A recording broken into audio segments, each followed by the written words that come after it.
பிறரிடம் நீ கற்றுக்கொண்டதையும் பெற்றுக்கொண்டதையும் எப்போதும் மறந்துவிடாமல் நினைவில் வைப்பது அவசியம். உன் மனம் பல கவலைகளில் சிக்கிக்கொண்டு தவித்தால் தெளிவு கிடைக்கும் வரை எந்த ஒரு செயலிலும் நீ ஈடுபடாமல் அமைதியாக இருப்பது நல்லது. காலம் கடந்த பின்புதான் அசைபோடும் உன் உள்ளம்.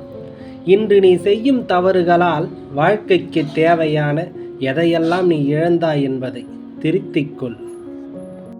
உன்னை முட்டாள் என்று சொல்லும் அளவுக்கு யார் மீதும் நீ அதிக நம்பிக்கை வைத்து ஏமாந்து விடாதே.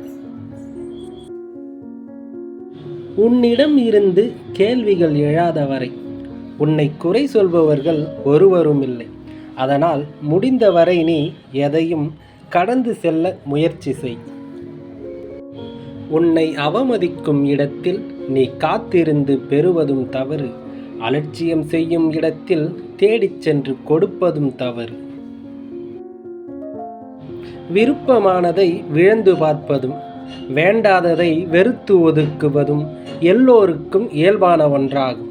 இதில் நீ எதுவாக இருக்கிறாய் என்பதை உணர்ந்து கொண்டு பிறரோடு பழகு.